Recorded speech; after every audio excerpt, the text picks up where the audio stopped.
Hello everyone, I'm Dube, and I'm here to explain what happened in the Prior's Tale.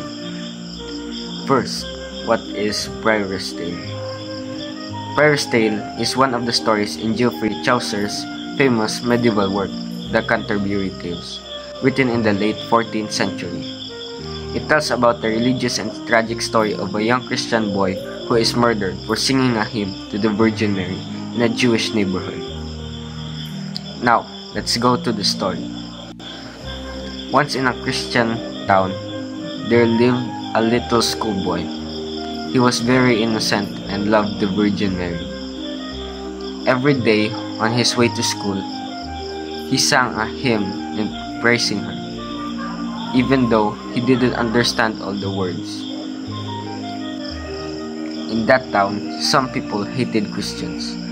They became angry at the boy singing and decided to murder him. One day, they hired a murderer to terminate him. The murderer cut his throat and threw his body into a pit. But something miraculous happened. Even though the boy was dead, he kept singing the hymn to the Mary. His voice was clear and sweet, as if heaven itself gave him strength.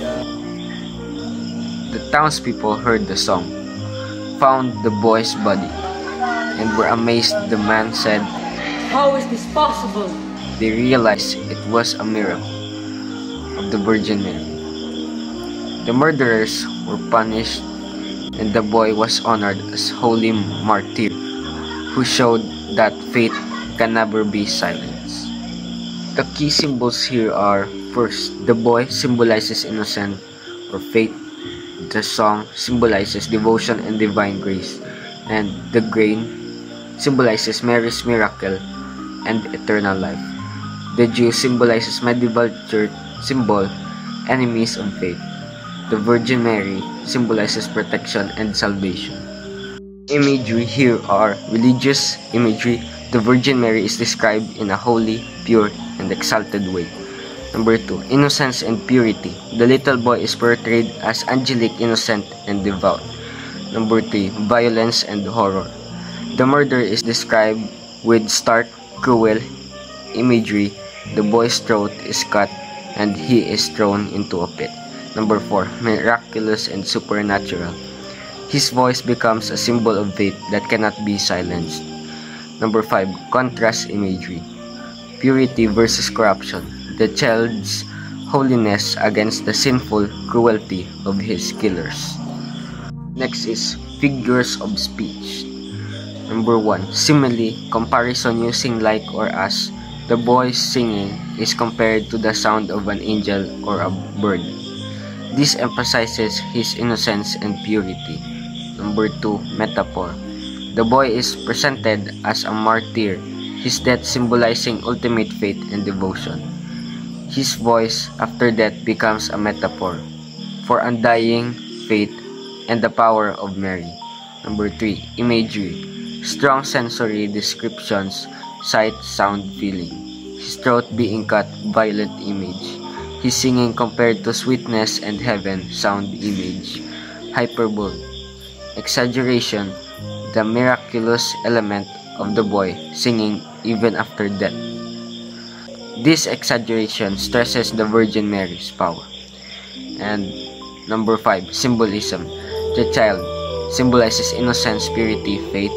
Singing symbolizes devotion to God or Mary.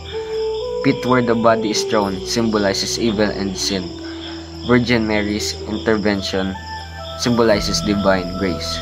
6 is irony. A little powerless child shames the murderers because his faith is stronger than their cruelty. The boy is silenced physically, yet his voice still lives on through a miracle. Number 7, alliteration, repetition of sounds, repetition of soft sounds to make the singing seem gentle and holy. Example, praises that echo the sweetness of song and prayer. Theme and tone. The themes are innocence and faith, good versus evil, divine intervention, martyrdom, and tones are reverent or devotional, sympathetic or tender, tragic or sorrowful, miraculous or uplifting. Here is the simple summary. A little Christian boy loves singing a hymn to the Virgin Mary.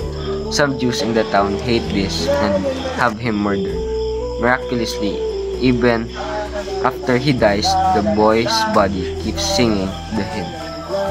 His mother finds him because of the singing. The Virgin Mary put a grain on his tongue so he could sing until people discovered the miracle. After the grain is removed, he dies peacefully. The tale shows deep devotion to Mary, but it also reflects strong anti-Jewish prejudice from the Middle Ages.